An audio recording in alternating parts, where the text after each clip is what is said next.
Folks, yeah, this situation that got Miss Sylvia kicked out of the courtroom was not brought forward by a juror, according to the court. It was brought forward by one of the security officers. So, I have issues here. I have clear issues here because it is being presented as something like a Rule 22 situation, which is Rule 22 is the Fulton County on when they approve people to record the trials. But let's first listen to what was said in court. Okay? And thank all the big channels, the Law and Seaward, Court, the things, but Atlanta News First actually started their streaming a bit earlier. So let's listen here. Because without that, we wouldn't have known.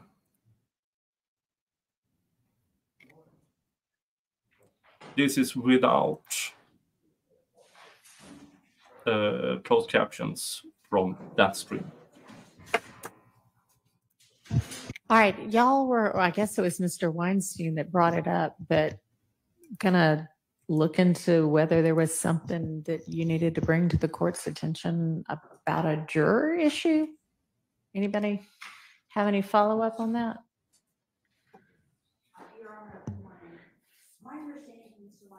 Can you speak into the mic? You have to just kind of pick it up, unfortunately. It's not an ideal setup, but there you go. Hello. Good morning, Judge. My understanding from Mr. Weinstein was that there was some question about a juror potentially having seen some information on Instagram where they were being given nicknames or seating charts were being discussed. And so I'm trying to find out some more information from my co-counsels about that now, about whether it was Miss Sylvia, is that correct? Yeah, so I don't know that a juror saw it, but one of the deputies brought that to my attention yesterday afternoon. And yes, it is the woman who's named Sylvia who had a Rule 22. And she, I guess in her, whatever you call those things, where they... It's called reporting, Your Honor. It's called reporting on the trial. Regardless of the medium, it's reporting of the trial. I don't know what you call them, where they sit and they talk endlessly online. I guess, I don't know. Yes, was giving all of the jurors nicknames and, you know, it was derogatory. According to who, Judge Whitaker? I've heard these nicknames and I don't find any of them derogatory at all, whatsoever. So let's keep listening because I have words. She does not appear in the clip that I watched. She did not appear in the clip. So your evidence of derogatory is somebody else making claims that Sylvia said. Remind me, Your Honor, what that is called? Hearsay, maybe? Deputy brought to my attention. She doesn't appear to have really provided any kind of personal identifying information, but it was like no identifiable things. You heard her. Miss Sylvia does not make identifiable, like man in 60s with a darker complexion, about nothing of the sort. Like, oh, you know, in the first row, we've got, and then smart alecky names for all of the jurors. And in row 2, we'll call them blah, blah, blah. My understanding is that the deputy has escorted her out when he. So the deputy escorted Miss Sylvia out yesterday for claims of derogatory. No evidentiary hearing, no nothing. Do you know what this is called? In my personal opinion, disagree with me, call me a nut job, call me whatever's, but this is, in my opinion, a thin-skinned, easily offended, overly whatever's deputy that took it upon him or herself to kick a member of the press out from a trial. In my opinion, this is a First Amendment violation, freedom of the press. How now we can discuss how can a court regulate how a trial is reported on. To some degree. Can they ban members from the press, from the courtroom, for saying something outside of the courtroom? I'm not so sure they can. If anybody here can show me, of anybody here who listens and watches this video, can direct me to case law in Georgia that says that a deputy can ban people from court for statements they made outside of court. I would be very surprised if that exists. Let's keep listening. Found that out, and I'm thinking that when we've got Rule 22 hearing scheduled for Friday lunch anyway, that maybe we speak to her about that at that point. Why should that be in a Rule 22 hearing? And why is that scheduled all of a sudden? I actually have the Rule 22 available. Let's go through it. Dun, dun, dun. Let me make this a bit bigger. There you go. Oh, now I am in the way. Rule 22. Supreme Court of Georgia. The Honorable Supreme Court met pursuant to adjournment. The following order was passed. It is ordered that Uniform Superior Court Rule 22, which relates to the use of electronic devices in courtrooms and recording of judicial proceedings by representatives of the news media and other persons, be amended. The amended Rule 22, which is the product of several years of study and discussion by the Council of Superior Court Judges, this court and numerous organizations, blah, blah, blah, blah, blah. They updated it. Overview.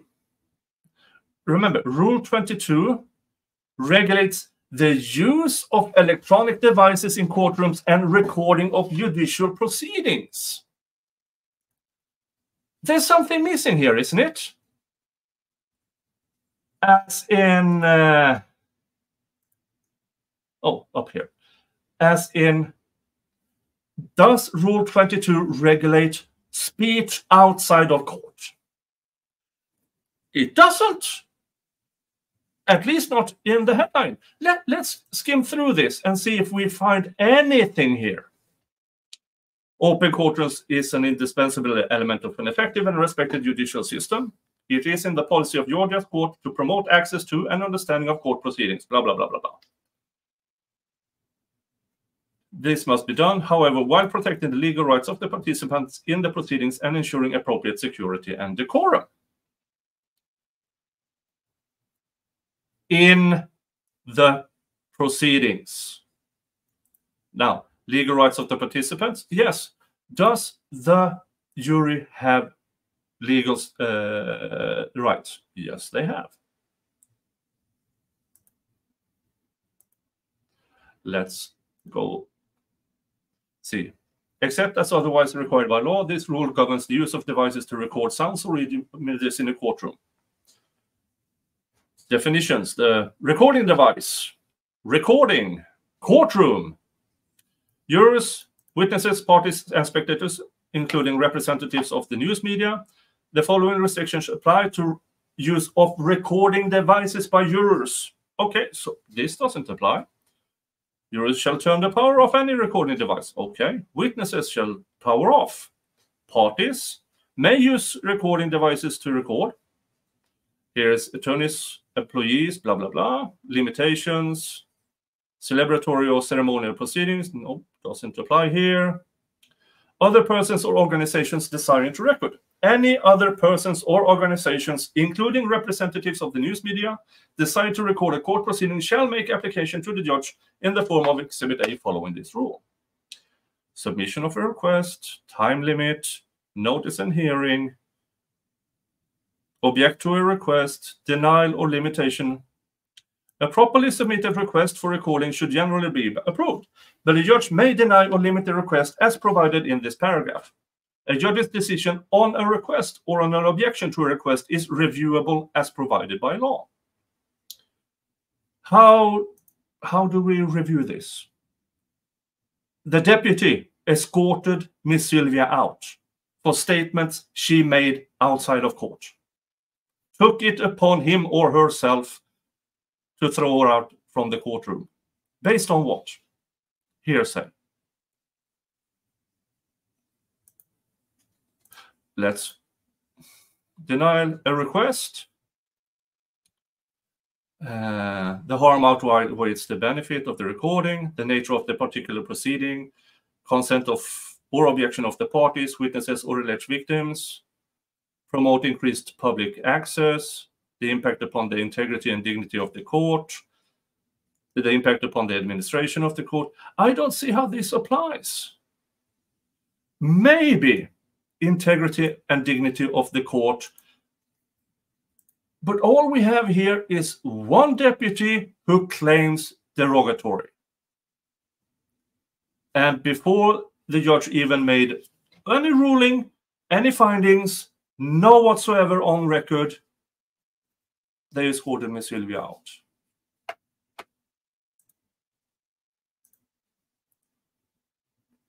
Bum, bum, bum. Limitations, manner of recording, pooling. Yeah, when to not film. So this is, and this is the conformity with Rule 22. Rule 22 and any guidelines issued by the court may be grounds for removal or exclusion from the courtroom. Yeah. But again, this is the deputy who took it upon him or herself. There's no legal standing here, in my opinion. So what we have here is, in my personal opinion, a violation, First Amendment, freedom of the press. Just because a thin-skinned, easily offended deputy decided these nicknames are derogatory. That's not enough. That's nowhere near. Imagine if that was enough to kick people of the press out of a courtroom. A deputy's feelings. Imagine that, folks. So yeah, I actually do believe we might have a First Amendment issue here. But as you know, I am not US-based. If you are of a different opinion, comment. if you are of the same opinion, share this, because this is not okay. It is not okay to remove members of the press for reporting on what's going on in their courtroom. It is not okay for a deputy to take it upon him or herself based on how easily offended that deputy is to remove a person, a member of the press, from court. That is dangerous, and that is not okay. Thank you for listening. You know the things. Like, subscribe, all the things, and go support infamous Sylvia. Show her your love. Thank you for showing up. Thank you for listening, and I see you in the next video or stream. Bye-bye.